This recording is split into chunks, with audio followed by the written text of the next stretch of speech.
Olá, comunidade de Ceilândia, professores, diretores de escola, alunos, comunidade em geral. Sejam bem-vindos a esse momento de troca sobre o frevo. Eu sou Luciene dos Santos, conhecida como Nina, sou do Instituto Cultural Menino de Ceilândia, educadora popular, pesquisadora, produtora cultural, com a formação de bacharel em ciência política. É um grande prazer estar com vocês aqui hoje. Vamos começar. Vamos falar um pouquinho da origem do frevo e essa relação com a dança passo do frevo, né? A origem do frevo, ela está muito relacionada com a brincadeira portuguesa trazida para o Brasil colonial, que envolvia gracejos e peças entre amigos, comes e bebes e uso de limas de cheiro, que eram jogados por grupos ou individualmente, né? Gente, já nesse Brasil colonial, como a gente já estudou muito em história, já existia uma separação por classes, por grupos, né?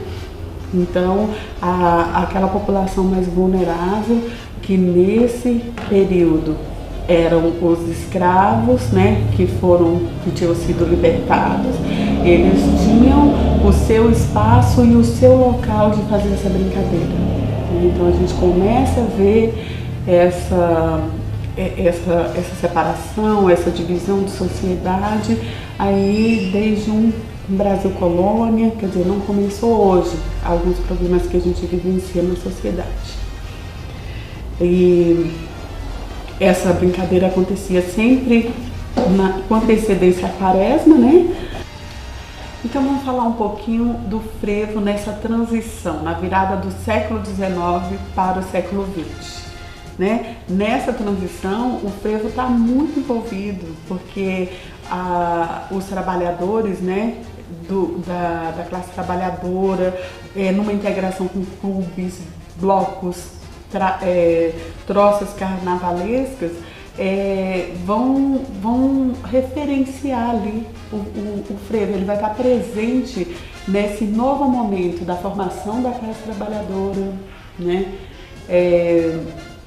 E uma época de expansão urbana na cidade de Recife, né? Então existe um novo espaço na cidade de Recife em que essas pessoas, né, que eram tidas como escravos, colocadas nessa situação subhumana de escravos, elas se encontram no frevo. O frevo começa a pertencer. Daqui a pouco eu vou falar um pouquinho mais como que isso aconteceu, né? Um pouquinho do frevo. Existem blocos, né, que como os abanadores de Olinda, os lenhadores do Recife, Vassourinhas, que estavam muito presentes nesse momento, e Vassourinhas, por exemplo, lenhadores do Recife, são blocos que ainda permanecem, né, que tem uma presença forte na história do frevo e no carnaval de Recife, assim como tantos outros, né? E aí, como que surge o passo do frevo nesse contexto, né? A gente está falando de um momento de transição, então vocês devem estar se perguntando assim, mas o que tem esse contexto histórico a ver com o passo do frevo? Porque a gente está falando da origem do frevo e o passo do frevo, né? Nosso foco por aqui hoje, porque para falar de frevo a gente precisa de mais tempo, para detalhar também a gente precisa de mais tempo. Mas esse é o nosso foco. O que tem a ver? Tem tudo a ver, sabe por quê? Porque o frevo surge com os negros capoeiras, que vinham à frente das bandas militares percorrer nas ruas do Recife no final do século XIX. Né? A gente está vendo aqui nessa foto, você está vendo aqui esse movimento lindo desse capoeirista? Esse é um movimento que a gente encontra, né? Esse é o movimento que a gente encontra tanto no frevo, a gente encontra no break do hip hop, a gente encontra no frevo e no break. Mais especificamente, a música de baile também, tem muita gente que também faz esse movimento. Então, capoeira, ele influencia totalmente o surgimento do frevo. E ele nasce com um empoderamento local daquela comunidade de classe trabalhadora, né, sendo criativa e vivendo a arte como um meio de transformação. Tá? Que mais aqui que a gente, ó. E aí o que aconteceu nesse contexto histórico, né? Houve a proibição da capoeira, a ação do Estado no sentido de controlar o carnaval e a sua agitação, né? Nesse contexto histórico, a capoeira então ela vai se fortalecendo, né? Ali aquelas atividades de agremiações carnavalescas, e o Estado entra tentando proibir todo esse, né, tentando não, proibindo esse tipo de atividade. E o que acontece? Né? É uma forma de cercear essa vontade de se divertir, essa criação. Vocês estão vendo aqui, nessa foto, esse passista com uma sombrinha. Vocês veem que essa sombrinha, ela é uma sombrinha maior, né? Uma sombrinha diferente. É uma espécie de arma branca disfarçada. Nesse período, eles usavam a sombrinha para se defender. Também, muitas vezes, quando estavam correndo, quando a polícia corria atrás deles, eles usavam os passos e criavam novos passos, quer dizer, para poder fugir da polícia. Com isso surgiram vários passos de frevo, né? A gente vai falar ali na frente, eu vou falar para vocês um pouco de alguns passos de frevo, né? E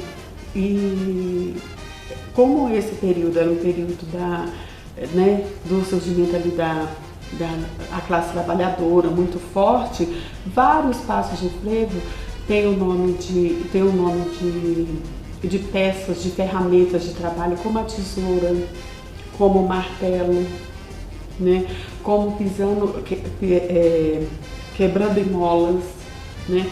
São vários passos que vão se identificar exatamente com a realidade daquele trabalhador que trabalhava e que dançava frevo, e que criava e que dançava capoeira, e que estava numa transição, entrando numa sociedade que já tinha negado ele, porque ele já vem de uma escravidão, né?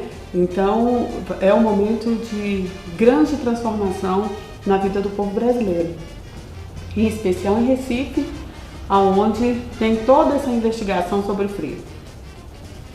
E aí onde que está a música nesse contexto, né? A gente falou que os capoeiras vinham à frente das bandas, né, civis, militares, porque a música e a dança de frevo, elas estão totalmente associadas. Na verdade, até onde eu pesquisei, não se sabe dizer muito quem é que puxa quem, né? A música ou a dança. Elas são muito importantes e elas se integram. Então a música do frevo tem na sua origem na fusão de gêneros diversos, como a polca, a mazurca e o dobrado, e seu encontro com as bandas de música, militares e civis, muito em voga no século XIX.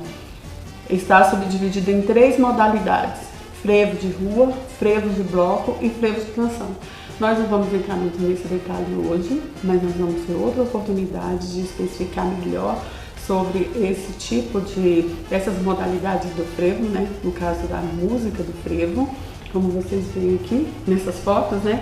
A gente tem aqui um pouco de frevo de rua, né? E temos também aqui um pouco de frevo canção, né? Então o que a gente pode dizer dessa origem do frevo?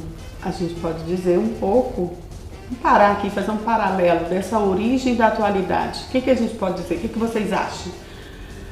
O que vocês acham, assim, o que deu para... Qual é a percepção de vocês em relação à origem do frevo, em relação a esse contexto histórico, envolvendo a arte, envolvendo, né, uma arte muito importante da cultura popular? Na origem, o frevo representava ou juntava as resistências de classe e de raça. Na atualidade, o frevo também é resistência, né? Só que de uma outra forma, né? Há de formas de expressão tradicionais num contexto de cultura de massas e de globalização de produtos culturais, né? A cultura popular, ela tem esse desafio de ser mostrada, de ser conhecida, de ser reconhecida, não é? Aquilo que a gente não escuta no rádio ou que não está nas redes sociais de alguma forma, a gente não gosta, a gente gosta daquilo que a gente conhece, não é? Então a globalização, a cultura de massa, que são os grandes mercados, as grandes indústrias, os grandes nomes, elas desfavorecem a divulgação da cultura popular, e o frevo é um desses casos, né? Então o frevo continua sendo resistência, significado de luta, né? E de muita criatividade. Com tudo isso, né, vários estudos começaram a ser feitos, e o frevo tem 2 títulos: um título de Patrimônio Cultural Imaterial Brasileiro, no livro de Formas de Expressão Musical, Coreográfica e Poética, enraizado em Recife e Olinda, e Patrimônio Cultural Imaterial da Humanidade, pela Organização das Nações Unidas, Unesco. Vocês podem procurar no site do IPHAN, né? Vocês podem procurar no site do IPHAN sobre o registro, né, das expressões culturais, das formas de expressão, que vocês vão encontrar o frevo e vão encontrar outras linguagens também, né? Existe um inventário com toda a pesquisa que foi realizada para que o frevo fosse tombado. Então, essas informações que eu trago aqui hoje, eu busquei prioritariamente dentro desse inventário, inclusive os registros fotográficos, a maioria são desse inventário, para a gente valorizar toda essa pesquisa e esse título, né? Então, agora eu vou falar um pouquinho para vocês rapidinho sobre os aspectos visuais do frevo. Eu vou falar dos bonecos gigantes e do estandarte. Então, começando pelos bonecos gigantes, eles são elementos visuais que têm uma grande história, que têm uma identidade, que têm um nome, uma relação com a cidade ou com a agremiação. Então aqui, começando aqui, eu vou começar pela ordem dos bonecos que estão compondo esse nosso cenário, né? E esse cenário tá lindo, né, gente? Então, essa é a Rosinha. A Rosinha é uma amiga do filhão, que é o filho do menino de Ceilândia e da Bela do Dia, que é a Bela do Dia, essa boneca linda, maravilhosa, com essa flor brilhante aqui, né? Que é a namorada do menino de Ceilândia, que está aqui atrás de mim, né? Então a Rosinha é amiga da Bela do Dia, e a Bela do Dia é namorada do menino de Ceilândia, que tem um filhão. Só que o filhão não está aqui hoje, né? O filhão não está aqui hoje, mas depois vocês vão conhecer ele nas fotos. E temos aqui quem mais, gente? O Mestre Zezito. O Mestre Zezito, quem é? O Mestre Zezito é um palhaço importantíssimo do Distrito Federal, um trabalho belíssimo. Ele já não está mais entre nós, né? Mas ele faz parte da nossa cultura, ele faz parte da nossa identidade. A Fátima, essa negra belíssima, é uma colega, parceira, amiga nossa, que também não está mais entre nós, artesã, costureira, que muito colaborou com os projetos do Instituto Cultural de Ceilândia, do Bloco de Carnaval, né? A gente tem também o irmão dela, que é o Seu Fulô, um maranhense maravilhoso, que ele também não tá, o boneco dele também não está aqui hoje, mas ele também, o menino de Ceilândia já tem outros bonecos, então nós hoje colocamos esses bonecos, né? E dizer para vocês, por exemplo, eu falei da identidade do palhaço, que é o Mestre Zezito, falei da identidade da relação com a Fátima, e qual é a identidade do menino de Ceilândia com a nossa cidade, né? Por que menino de Ceilândia? A gente pergunta, não, porque é a menina de Ceilândia, né? Mas o menino não tem nenhum objetivo de gênero, de valorizar um gênero em detrimento do outro, não. é que na época da criação do bloco, em 1995, existia na imprensa várias informações, existiam vários dados da quantidade de adolescentes que se tornavam pais, mães de muito cedo, né? Então a gente trouxe a imagem do menino de Ceilândia nesse contexto. Até hoje também a gente ainda vive muito isso em várias cidades brasileiras e em Ceilândia também. Então é essa bem a relação do porquê do nome do menino de Ceilândia. E aí a gente tem o nosso estandarte também. Aqui vocês estão vendo nessa foto, por exemplo, do Bloco da Saudade, é um bloco famoso de Recife, já vendo os estandartes lindos aqui, né? O estandarte que é um aspecto visual que identifica a agremiação, que identifica aquele bloco, né? Temos aqui a foto também do estandarte do menino de Ceilândia, que está aqui do lado do Mestre, feito pelo nosso também integrante desse bloco, que é o Algodão, né? Então, o Agnaldo de Almeida Tavares, mais conhecido como Algodão, que foi um artista plástico que confeccionou esses bonecos, né? E aí depois vem o Vinícius, que já desde novo, junto com o Algodão, sempre trabalhou nas reformas e que hoje mantém-se num processo de construção e também de reforma dos bonecos, junto com outros profissionais plásticos da cidade que a gente sempre convida. Então, esse aspecto visual, ele é muito importante, ele compõe toda essa festa do frevo, né? E aí, o que Ceilândia e o frevo, né? O que Ceilândia tem a ver com o frevo?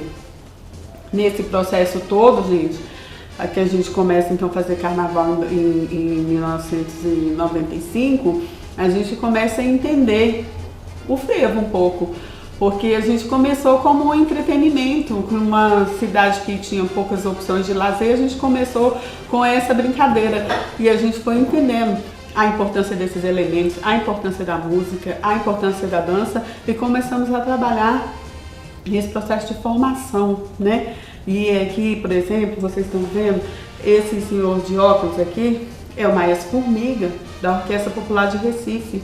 Ele é um dos fundadores do Menino de Ceilândia, ele está aqui com a gente quando a gente funda o bloco no nosso ponto de cultura e disponibilizou várias partituras e já esteve aqui em Brasília várias vezes. Isso daqui é no sede 14 do PSU, numa atividade de oficina de música que a gente tinha, né? Essa foto que eu mostrei para vocês é ele aqui com a gente nessa parceria. Essa outra foto aqui em cima são os Guerreiros do Passo, um grupo tradicional de Recife, de dança Passo de Frevo, que está aqui com a gente. Isso aqui é no Médio 3, junto com passistas do Menino de Ceilândia numa oficina. Então a gente começa a entrar nesse processo, né? Daí a música, toda a relação da música. Aqui uma foto com o maestro Dourado, né? Na escola, isso aqui é sede 14 também. E alguns alunos da oficina de música aqui também do lado, que estão no palco. Por quê? O que a gente entende desse processo ao longo dessa nossa história? Que é super importante escoar, tocar na prática, né? Contribuir para a oportunidade de vivenciar. Poxa, isso aqui mesmo que eu quero, ou isso daqui eu posso seguir, pode ser bacana para mim. Ou não, fiz ali, mas não é minha praia, não quero. Escoar, dar oportunidade aqui. Esses jovens que vocês estão vendo aqui na música e depois vocês estão vendo aqui no palco, eles aqui estão ganhando. Eles aqui a gente está gerando renda para eles, sempre que participaram, e tem assim, profissionais belíssimos, maravilhosos, como por exemplo aqui esse da ponta aqui é o Alan. Ele atuou várias vezes no Balé São João do Cerrado. Esse no meio é o Jordean. O Jordean, ele está com a gente desde quando ele era pequenininho, esteve com a gente desde pequenininho, né? Se tornou um passista muito capacitado e infelizmente ele não está mais com a gente, né? E aí nós temos aqui também as fotos de trabalhos na escola. Esse trabalho aqui, essa foto do pessoal em roda é a foto do Heitor, é o professor, aqui teve ministrando o Heitor e a Tauana Barros, né? Heitor Vélez e a Tauana Barros. O Heitor vocês vão conhecer daqui a pouco na oficina, vai estar fazendo a oficina prática aqui com vocês, tá? E vai estar mostrando o Heitor Vélez da Silva, que é o professor que começou com a gente de pequenininho no projeto, né? Vai estar demonstrando vários passos de frevo para vocês nessa oportunidade. Alguns como tesoura, dobradiça, ferrolho, caindo em mola, ponta de pé e calcanhar, saci pererê, rojão, tramela, girassol, passando a sombrinha, bandinha, picadinho, capoeira, caindo em molas, rabo de arraia e carrossel. Esses são alguns passos que vocês... Ele não vai apresentar todos para vocês hoje, mas ele vai demonstrar alguns e vai ser uma riquíssima oportunidade. Nós agradecemos por essa oportunidade de estar aqui hoje com vocês, estamos à disposição. Tudo de bom, muita saúde para todos nós. Quando a gente se cuida, a gente cuida do outro. Tudo de bom, um grande abraço. Acompanhe agora a continuação dessa aula, a parte prática dos passos com o professor Heitor Vélez da Silva e tudo transmitido no nosso canal. Acompanhe também as nossas redes sociais, Instagram, Facebook e fiquem de olho nas nossas novas oficinas.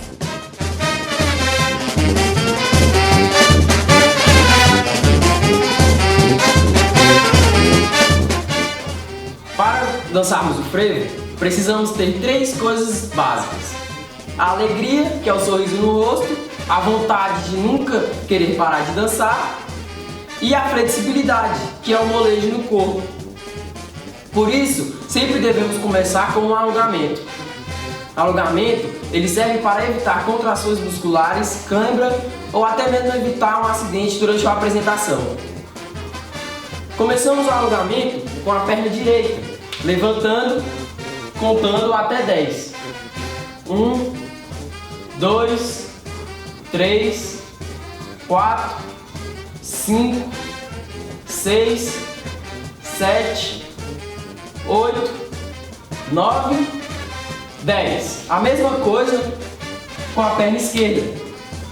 1, 2, 3, 4, 5, 6, 7, 8, 9, 10. Pegamos o nosso joelho direito, levantamos acima da cintura e contamos. 1, 2, 3, 4, 5, 6, 7, 8, 9, 10. Mesma coisa com o joelho esquerdo. 1, 2, 3, 4, 5, 6, 7, 8, 9, 10. Pegamos o nosso braço direito, esticamos e contando novamente. 1, 2, 3, 4, 5, 6, 7, 8, 9, 10. Com o braço esquerdo agora. 1, 2, 3, 4, 5, 6, 7, 8, 9, 10. Com o braço lá em cima, contando novamente. 1, 2, 3, 4, 5, 6, 7, 8, 9, 10. Com o braço esquerdo. 1, 2, 3, 4, 5, 6, 7, 8, 9, 10. Esticando os braços lá em cima, levantando nas pontas dos pés e contando. 1, 2, 3, 4, 5, 6, 7, 8, 9, 10. Com o braço lá atrás, estica e contando de novo. 1, 2, 3, 4, 5, 6, 7, 8, 9, 10. Beleza, agora que nós terminamos de alongar, já que estamos todos aquecidos, eu peço para que vocês olhem ao redor de vocês para que vocês possam ter mais espaço para dançar. Olhem com cuidado e tomem cuidado para não quebrar algo que faça a mãe de vocês brigarem com vocês. Assim como todo passista tem a sua ferramenta, a nossa é a sombrinha. A sombrinha, ela serve para termos mais flexibilidade, equilíbrio e um chama para quem está nos assistindo. Você pode balançar ela fazendo vento para você mesmo, girando, ou até mesmo assim, como da forma que você preferir, da onde você estiver fazendo a sua apresentação. E agora vamos começar com o primeiro passo da nossa primeira sequência, que se chama o ponta calcanhar. Pegamos o nosso pé direito com a ponta direita, com o nosso joelho esquerdo flexionado e fazemos o calcanhar. Ponta, calcanhar. Ponta, calcanhar. O braço no ponta calcanhar é na altura do ombro. E como nós não podemos esquecer, o frevo é a base de pulo. Então vamos acrescentar o pulo no ponta calcanhar.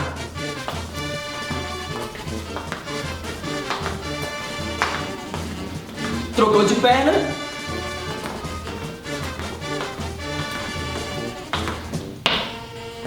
Agora vamos para o segundo passo da nossa primeira sequência, que se chama a tesoura. Um passo semelhante à nossa brincadeira amarelinha. Começamos com o nosso calcanhar direito aberto, cruzou, abriu, cruzou, abriu, cruzou, abriu. E sempre com o pulo, não podemos esquecer do pulo. O pulo é a base de tudo. O braço na tesoura é um em cima e outro embaixo. Quando você cruza as pernas, o braço cruza junto. Quando você abre as pernas, o braço abre junto. Cruzou, abriu. Cruzou, abriu. Cruzou, abriu. Agora vamos para o terceiro passo da nossa primeira sequência. É o ponta calcanhar com tesoura. A junção dos dois passos que acabamos de fazer. É o ponta calcanhar, cruzou, ponta calcanhar. Fez a ponta, fez o calcanhar, cruzou as mãos embaixo junto com os pés, fez o ponta calcanhar, junto com a mão do ponta calcanhar. E cruzou, ponta calcanhar. Cruzou, ponta calcanhar. Cruzou, ponta calcanhar. Agora vamos para o primeiro passo da nossa segunda sequência, que se chama o rojão. Ele é um passo mais para desfile. Nós começamos ele com os dois joelhos flexionados, com o nosso braço esquerdo em posição de defesa e o outro em cima, com a mão que você estiver com a sombrinha. A nossa perna direita fica atrás do joelho esquerdo e girou. O braço direito vai vir para a forma que estava o braço esquerdo e o braço esquerdo vai para a forma que estava o braço direito. Colocou a nossa perna esquerda atrás do joelho direito e girou. Agora eu vou fazer ele mais rápido.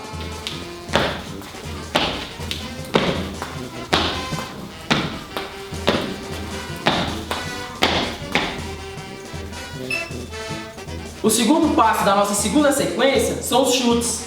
Simples e fácil. É o chute para frente, o chute de lado, o chute para trás e os chutes cruzados. O braço no chute é sempre em cima, embaixo, em cima, embaixo.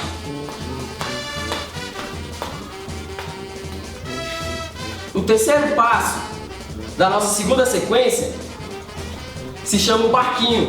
Nós começamos ele com o calcanhar na frente, o nosso joelho esquerdo flexionado e fez a ponta atrás do pé direito.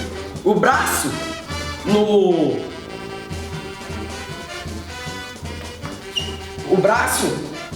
no barquinho é sempre em cima e embaixo, como o dos chutes. Jogou o calcanhar na frente, o braço vai para cima. Jogou a ponta para frente, o outro braço vem para cima, então.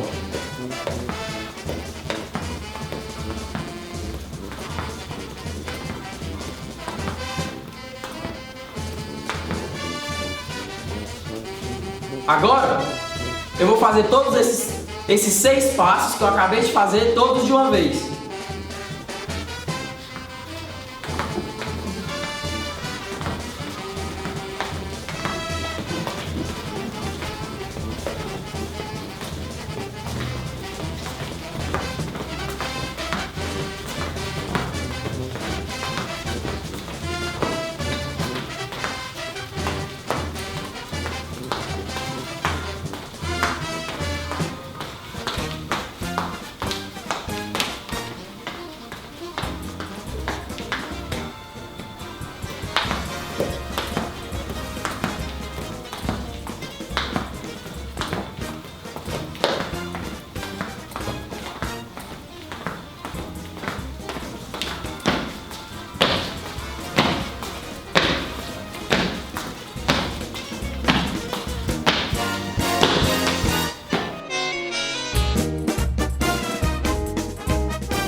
Começando com o ponta calcanhar.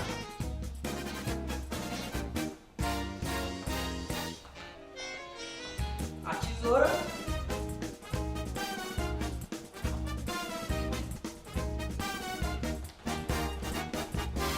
O ponta calcanhar com tesoura.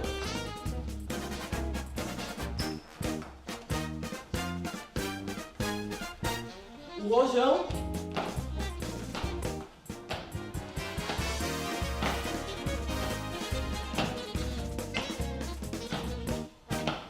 Chutes de frente, cruzados, de lado e os chutes para trás. E agora o barquinho.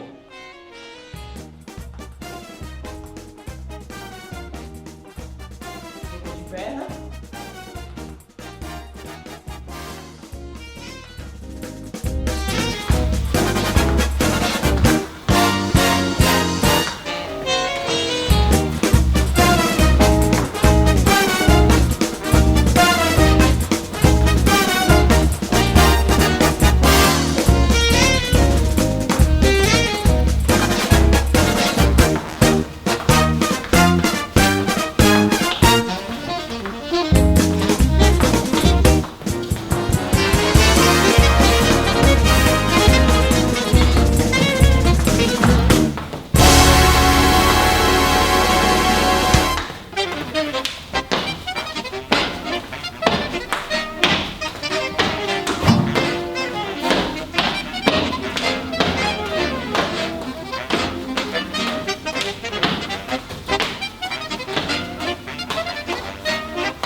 finalizar essa aula, vou fazer uma apresentação final.